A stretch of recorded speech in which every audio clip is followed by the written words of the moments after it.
Assalamualaikum warahmatullahi wabarakatuh. Perkenalkan, nama saya Firdiansyah.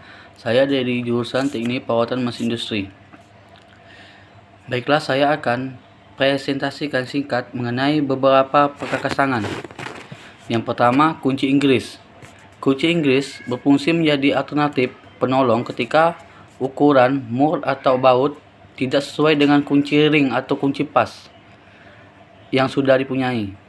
Cara menggunakan kunci Inggris. Yang pertama, kita setel ukuran rahang kunci agar sesuai dengan ukuran kepala baut atau mur yang kita kerjakan. Terus yang kedua, perhatikan posisi pemasang rahang tetap.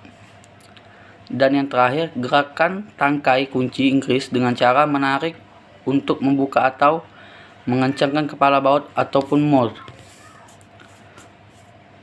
Yang kedua, alat perkakas, yaitu tang. Tang adalah salah satu hand tool yang memiliki fungsi utama sebagai penjepit dan penahan benda kerja. Dalam perkembangan, tang mengalami perubahan dan penambahan fungsi dan tidak lagi sekedar fungsi sebagai penjepit atau pemotong. Bahkan bisa menjadi alat ukur dalam bidang kelistrikan. Cara menggunakan tang. Yang pertama, pilih tang sesuai jenis dan fungsinya. Terus yang kedua, pegang tang dengan kuat dan mantap. Pastikan gagang tang tidak kotor atau licin, karena bisa menimbulkan slip dan mengakibatkan cedera pada tangan. Ketiga, gerakan bagian gagang tang dengan cara menekan seperti saat menggunakan gunting. Keempat, jangan gunakan tang jika gagangnya rusak dan kendur atau kotor karena oli. Yang terakhir, jangan gunakan tang jika rahang atau celah antar rahangnya rusak, berkarat, ataupun macet. Alat perkakas selanjutnya adalah obeng.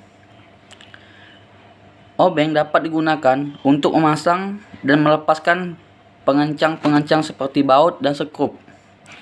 Obeng di sini terbagi dua, yaitu obeng standar yang untuk melepaskan dan memasang sekrup kepala bercelah.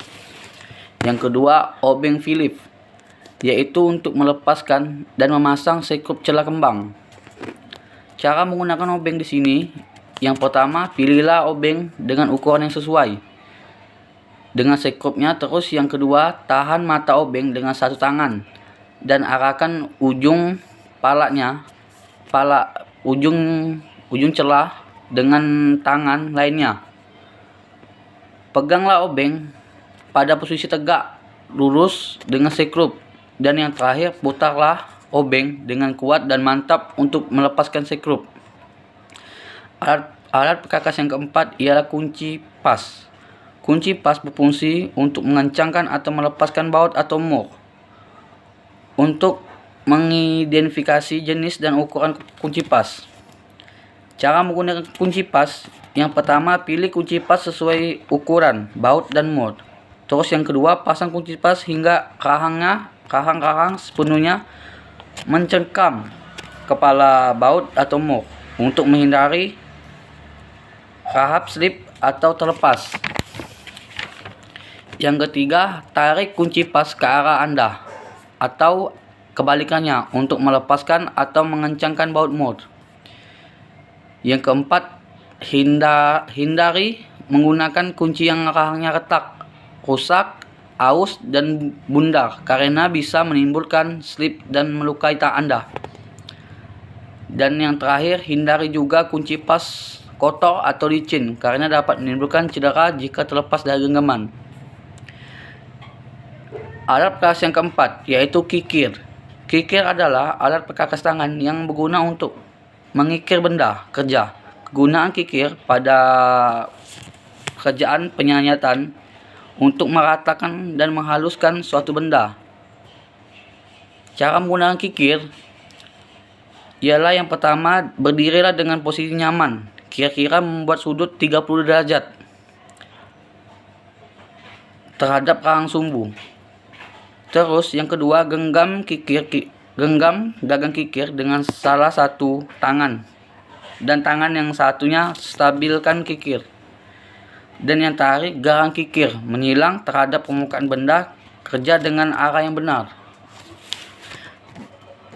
Baiklah, selanjutnya alat perkakas yang terakhir ialah gergaji tangan. Gergaji tangan merupakan salah satu perkakas tangan yang wajib dimiliki di rumah.